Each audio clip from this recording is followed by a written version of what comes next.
G'day, welcome to this series investigating Jesus Christ.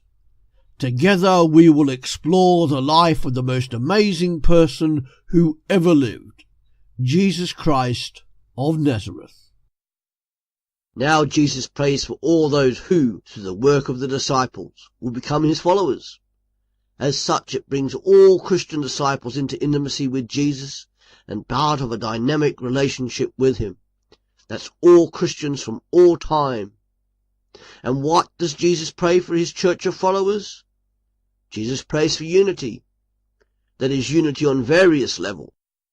Firstly, it is unity on the invisible supernatural level. John 17 verse 21 to 22.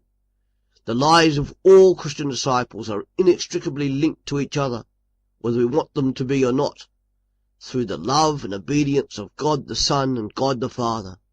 Christian disciples are united together because Jesus imparts upon them the glory given to him by God the Father.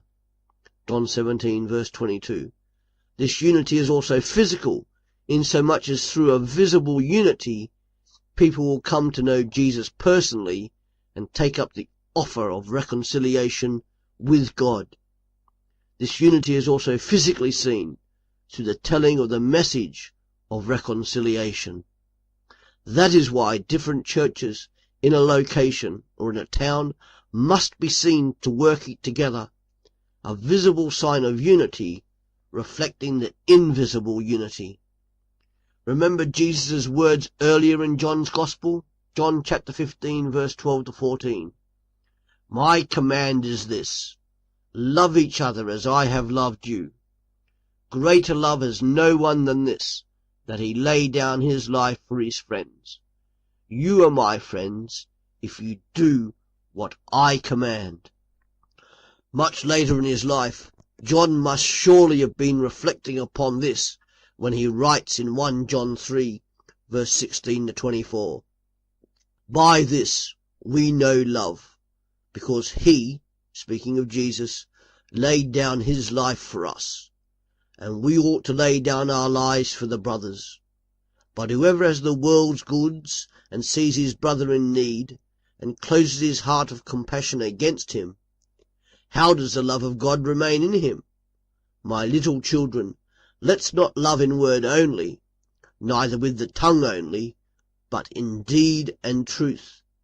And by this we know that we are of the truth, and persuade our hearts before him, because if our heart condemns us, God is greater than our heart and knows all things.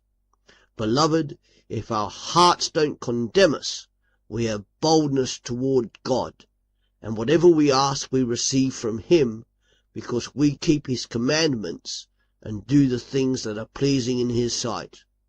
This is his commandment, that we should believe in the name of his Son, Jesus Christ, and love one another, even as he commanded. He who keeps his commandments remains in him, and he in him. By this we know that he remains in us, by the Spirit which he gave us. If the world sees Christians and Christian disciples loving others sacrificially, then unity is seen, and it is an effective witness to the reality of the reconciliation with God and a vibrant, living, dynamic relationship with him. It is also imperative that prayer covers all the work of the church and the Christian. Prayer is the foundation and the backbone, just as prayer was the strengthener and foundation for Jesus as he faced the cross. Without praying so earnestly that he sweated drops of blood, do you think he could have maintained the cross and its supreme significance for humanity? That's it. Come back every day to Partakers Podcasts to learn more about how you can live as a disciple of Jesus Christ in the 21st century. See you later.